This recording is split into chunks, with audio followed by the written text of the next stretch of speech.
Tonight at 9:30, a radio drama from San Francisco, the city theater folk call the best theater town in the country.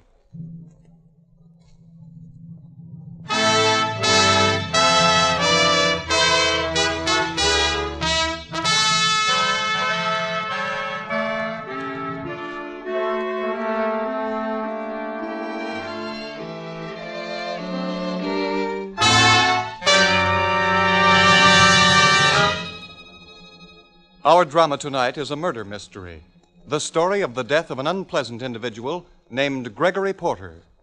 It is called The Black Market Murder. The scene is the Porter home in San Francisco.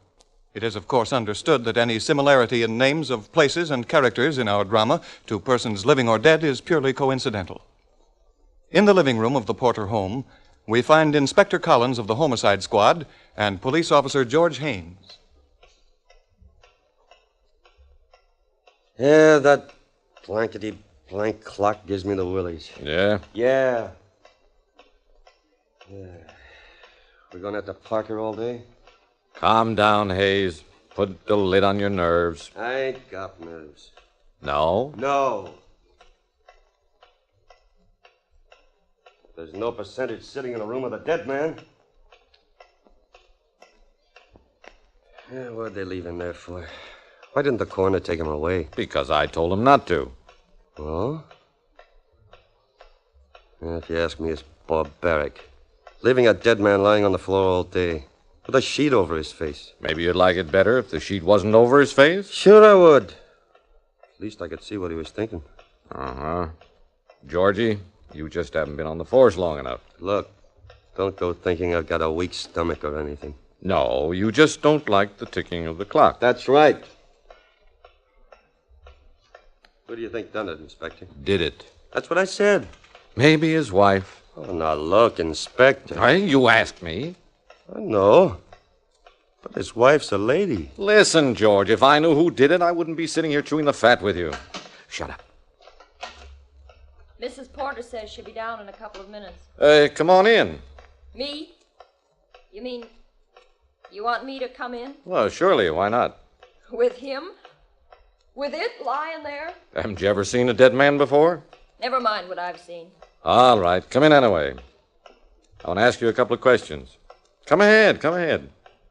That's better. Now, just what are you scared of? Never mind what I'm scared of. Maybe she'd like it better with the sheet off his face, Inspector. No, don't do it. All right. Nobody's going to do nothing. Anything. That's what I said.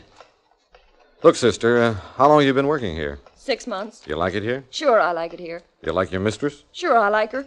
You like him? Now, look, you're not going to hang anything on me. Nobody's hanging anything on anybody. Just answer my question. I won't talk.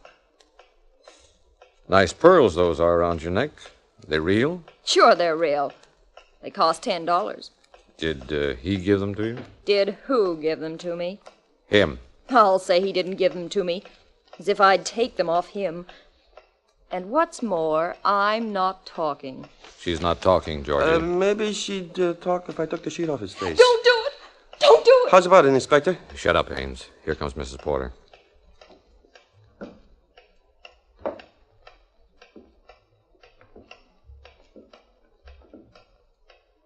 Inspector Collins? Yes, Mrs. Porter. I'm Inspector Collins.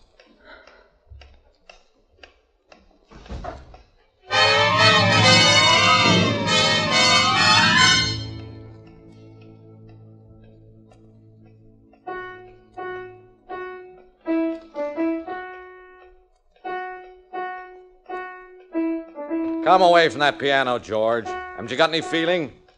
For what, Inspector? Well, respect for the dead. For him? I tell you, get off that piano. Here comes the doctor down the stairs. Come on in, Dr. Grayson. Well, Inspector, this is all very shocking. Uh-huh.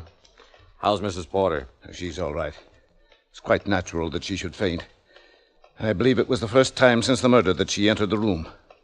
She's lying down. I gave her something for her nerves. I'd rather you didn't question her any more than necessary at present. You've been the family doctor quite a while, haven't you? I was Mrs. Porter's physician before she married. That's... 20 years. She was considerably younger than her husband. Uh-huh. You just said this was the first time she'd entered the room since the murder. That's what Mrs. Porter told me after I had revived her. How do you know it was murder? Well, there's the evidence on the floor. Couldn't it have been suicide? Do you think it was suicide, Inspector? If you don't mind, I'll ask the questions. Do you think it was suicide? No. Why not? Porter was a selfish, ruthless man. Not the kind for suicide. Well, it wasn't suicide. It was murder. Now, is it all right if I ask, how do you know? The bullet entered his head from the rear. Oh. Were they happily married? Hmm? Was the marriage a happy one? I'd rather not answer that. Do you think anybody married to Porter could have been happy? No. Thanks. I had that figured already. The inspector's shop. Haynes, get away from that piano. Look here, Doctor. You're the Porter family doctor. Apparently a good friend of Mrs. Porter's. You're going to protect her interests and not answer any questions unless you have to. Do you criticize that? Not at all. But I'm going to tell you a few things about Porter. Did you know that during the Depression, Porter made a fortune in Chicago as the head of a ring of bootleggers? That he came west after he'd made his pile? I did. Oh, you did? Mrs. Porter wanted to leave him in those days, but she didn't because they had a child, a little boy. I didn't know that. Where's the boy now? With the Air Force in the Pacific. Luzon, I believe. Did you know that at one time the federal authorities were on Porter's trail for traffic in narcotics, but couldn't prove anything on him? I did. Oh, you did? I told you I have been the family doctor for more than 20 years. Well, did you know the FBI has had an eye on him right now? No, that I didn't know. Look here, Inspector. For Mrs. Porter's sake, I am naturally going to be as much help to you as possible. And I'm perfectly willing to answer any questions I can. As long as they don't incriminate her. Why should they incriminate her? Why do you say it that way, Inspector? Because I think Mrs. Porter murdered her husband. Oh, that's utterly absurd. Somebody murdered him. Yes? There was nobody in the house but Porter, Mrs. Porter, and the maid Ruby when he was shot to death last night. Somebody could have come in. The front and rear doors of the house were locked. There are windows. We've examined the ground under the windows. It rained yesterday. The ground is heavy. There are no footprints. That still doesn't prove... I'm not making any charges, Dr. Grayson. I'm just expressing an opinion. The only people in the house were Mrs. Porter and the maid Ruby and Porter. Wait a minute. What are you doing here? Ruby! I didn't do it. I didn't, I say. You can't hang it on me. I didn't do it. I didn't.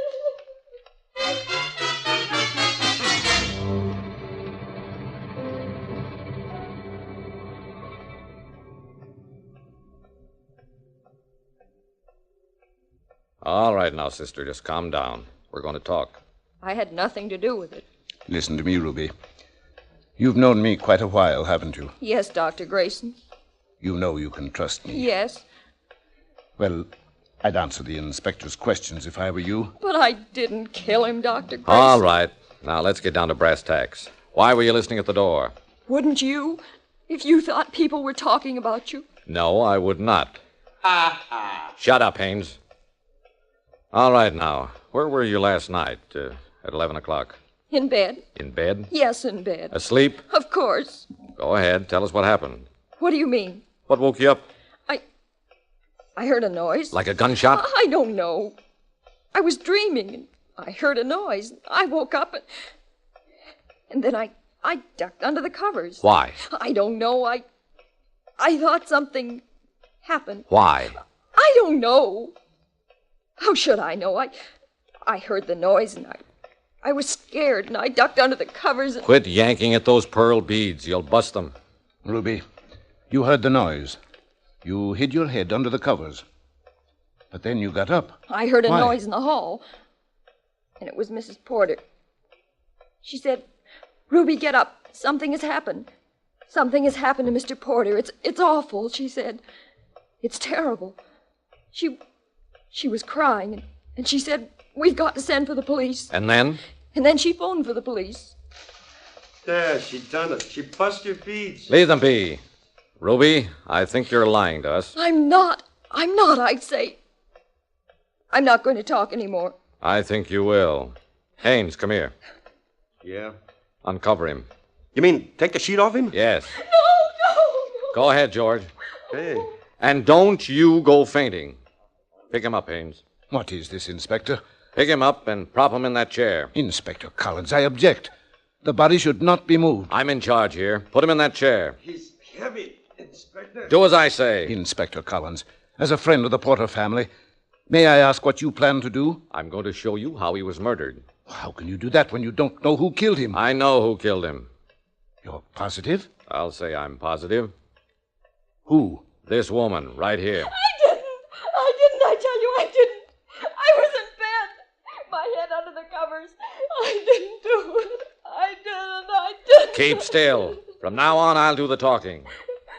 I didn't do it. One more word out of you, and I'll have you gagged. I didn't do it. I think she's going to cork out, Inspector. Inspector Collins, you're changing your mind quickly. Short time ago, you said you thought Mrs. Porter murdered her husband. I don't always say what I really think. She didn't. Well, there's no doubt in my mind. She couldn't have done it. Now, you've got every right to take any steps you see fit. And I suppose I have no right to question you. But will you tell me what proof you have that this girl did it? Sure. First, I've got the motive. Well, that's important. I'll say it is. And what, may I ask, was the motive? This. You give me that. What is it, Inspector? A package I found in this girl's room while you and she were attending Mrs. Porter after she fainted. Well, what is it? 100,000 gasoline ration coupons. What? I told you the FBI was ready to move in on him. He was a black market gas rat. What, the girl? She distributed them to his agents. Look here, Ruby. Is this true? What if it is? I didn't kill him. It doesn't necessarily prove that she killed him. No, that doesn't, but it ties her in with him. And other things prove that she did. Haynes. Yeah? Straighten him up in that chair. It seems to me that this is very unnecessary and unethical. I'll be the judge of that. Straighten him up. There. Now you come here. Me? Hurry up. I didn't do it. Sit down here in this chair. I don't want to sit down. You'd better do what he says, Ruby. That's better. Now watch. I don't know what argument you had with Porter. We'll find that out later. But some way or other, he double-crossed you. He always double-crossed everybody. You're telling me. Now, just don't do any more talking and watch. You came downstairs at a few minutes before 11 to argue with him. You came in the door, right here. He was sitting just like he's sitting now with his back to the door. You crossed the room and began to argue with him. You couldn't talk loud because you were afraid Mrs. Porter would hear you. You're making it all up. You argued with him, and he argued with you, and then he got tough, ordered you back to your room, and probably threatened your life if you crossed him up. So you started back to your room. It's not true. None of it is true. He sat there in the chair. You went past him, going to the door. And when you got in back of him, you fired point blank at the back of his head. And he fell out of the chair, flat on his face, this way. Straighten him out, George, the way he was before. Okay, Inspector. Oh, this is fantastic. You haven't even got a gun to prove. Oh, yes, I have. Right here. Where did you get that gun? Why do you ask that way? Because that's Mrs. Porter's pearl-handled revolver. I've seen it often. Oh, that's interesting, but not particularly important right now. Where did you get it? The same place I got the pack of gas stamps, under the covers in this girl's room. It's a lie. I didn't shoot him. I never did. I could have killed him lots of times. Lots of times I wished he was dead. But I was afraid of him. He had the goods on me. And you had it on him, sister. He was stronger than me. Stronger than anybody in the world. I was scared of him all the time. All the time I wanted to quit, and I couldn't because he wouldn't let me. I hated him. I'm glad he's dead, but I didn't kill him. I didn't. Officer Haynes. Yeah? Put the bracelets on her. Yeah. No. The inspector, Mrs. Porter. Ma'am? Inspector Collins, Let the girl go. She didn't do it. I killed my husband. I shot him to death.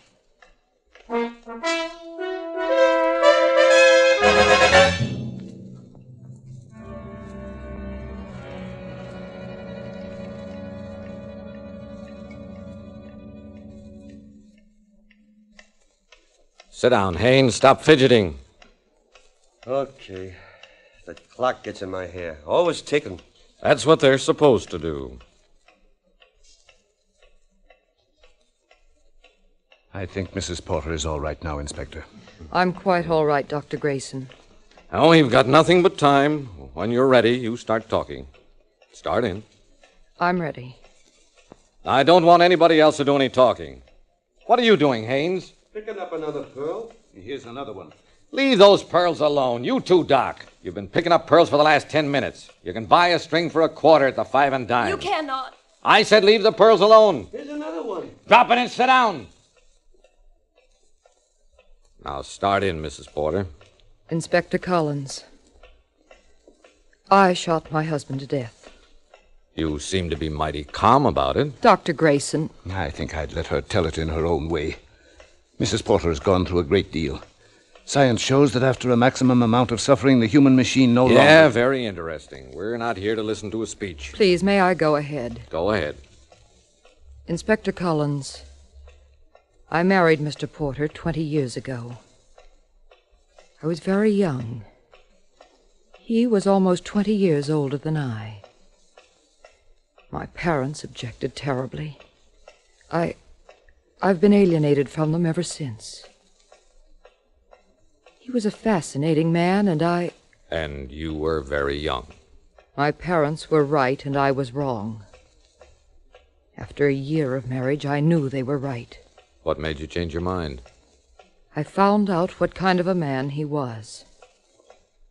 I'd been fascinated by what I thought was his adventurous, romantic ways.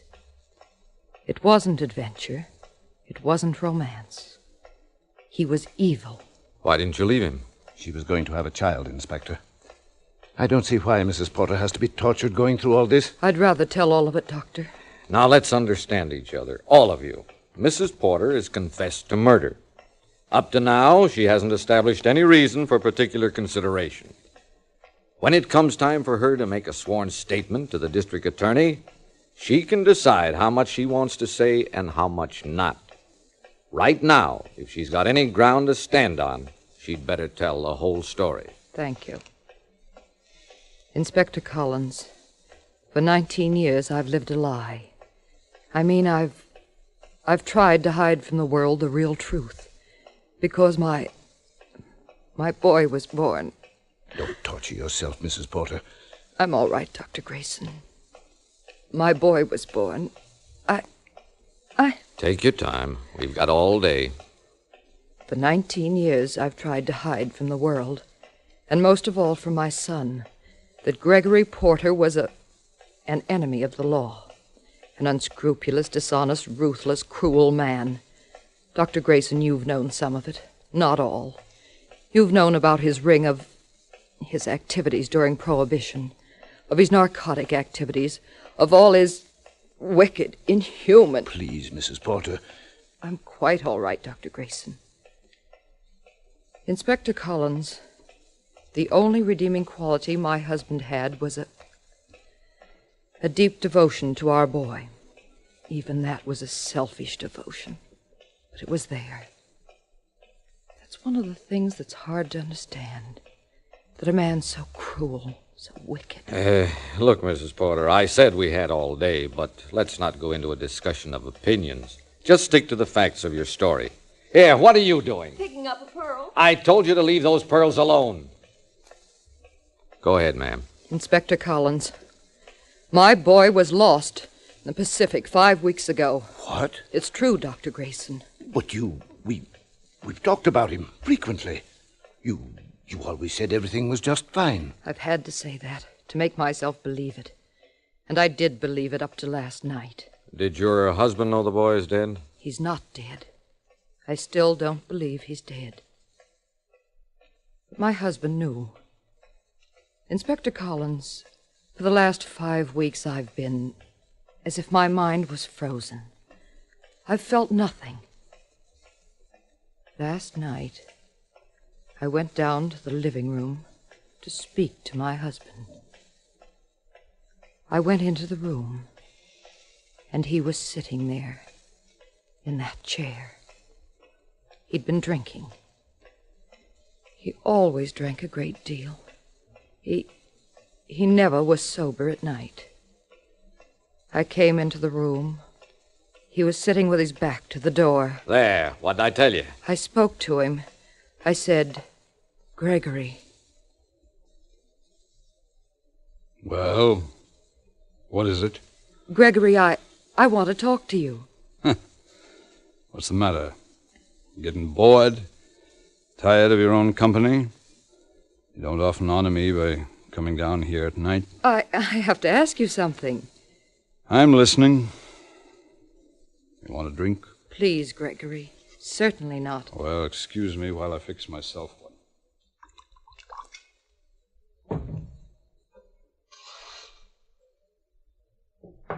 Go ahead.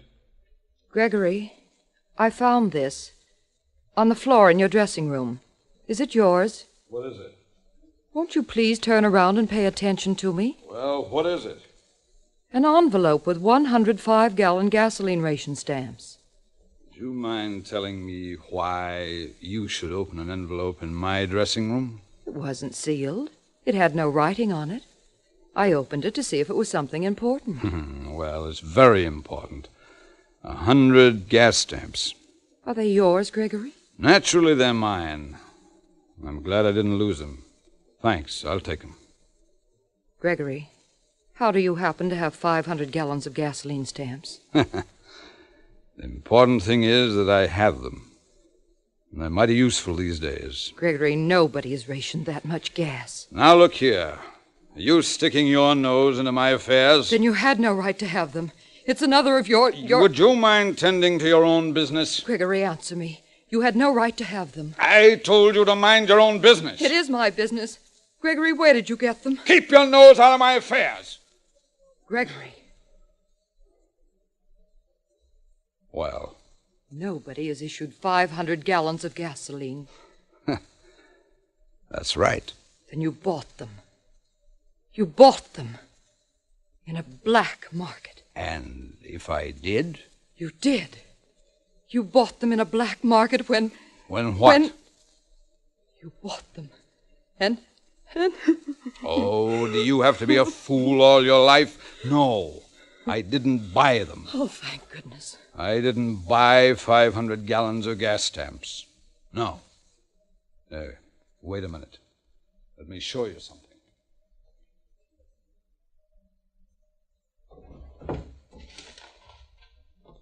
There. What do you think of that? Gregory. 500,000 gallons of gas. More where these came from. And they'll be sold. Not at the market price, no. Not at market. But 50 cents a gallon. $1 a gallon. Maybe more. Now, don't go looking that way. It doesn't impress me. You would do that.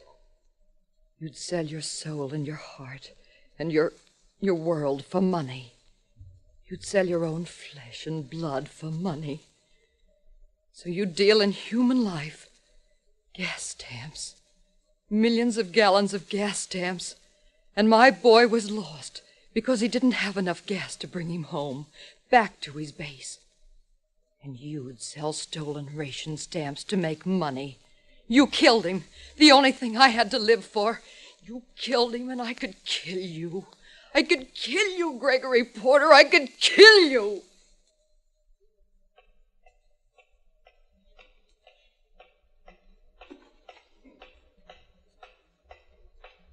He sat there staring at me, Inspector Collins. I walked out of the room. I went upstairs. I don't know how I got upstairs. I sat there in my room, and I couldn't see anything. It was as though I was blind. I sat there. I tried to think. I couldn't think. Then I took the small pistol I've always had in my desk. I walked down the stairs. I went into the living room. You came up behind your husband, seated in his chair. You held the gun to his head, fired. No, you're wrong. He was not sitting in his chair. He was lying there on the floor, drunk. Lying on the floor, face down, drunk. And I stood over him and shot him. I'm glad I did it. I'm glad. Well, I'll be darned. Shut up, Hames. Well, Doc, this sort of makes a different picture. Not at all. I knew he was on the floor when he was shot. How could you know that? I found the bullet hole in the floor when I was looking for the pearl beads. Oh, that's what you were doing. That's what I was doing, Inspector. Looking for the bullet hole. And now what? Well, now obviously Mrs. Porter will have to consider herself under arrest. From here on, it's a case for the district attorney. Not that I think it's likely to go hard with you, madam. There are a lot of angles to this case. But you'll have to come along with me now. I'm ready, Inspector Collins. Just a minute, Inspector. Now, look, Doctor, there's no need you're interfering now. The law must take its course. Mrs. Porter has confessed to murdering her husband. She did not murder her husband. What are you talking about? She's just confessed to the killing. Whether you call it murder or not, she's confessed to the killing. Mrs. Porter did not kill her husband. Dr. Grayson, I did kill him. Mrs. Porter did not kill her husband, Inspector Collins. You're crazy. No, she did not kill him. He was dead when she entered the living room. He'd fallen from his chair and died of a heart attack. You observe that there's no blood around the wound, Inspector. Mrs. Porter shot her husband after he was dead.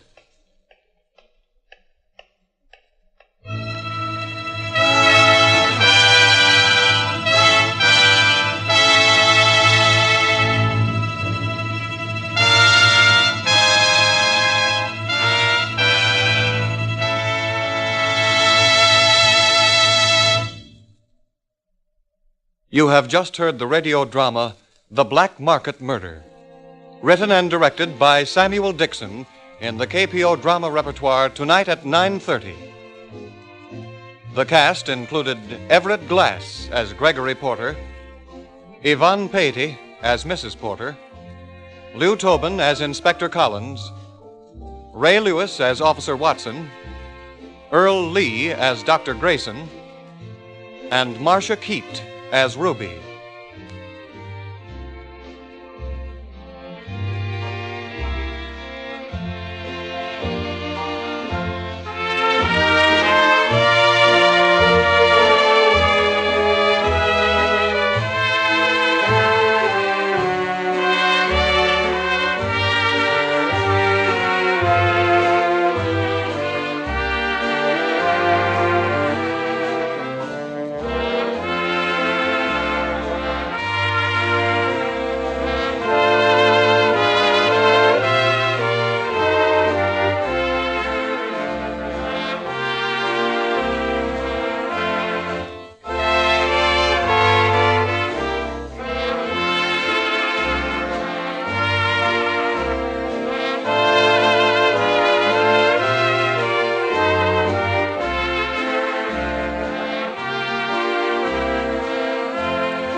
Be listening next Friday night at 9:30 for another in the series of radio dramas Tonight at 9:30, which come to you from San Francisco's Radio City.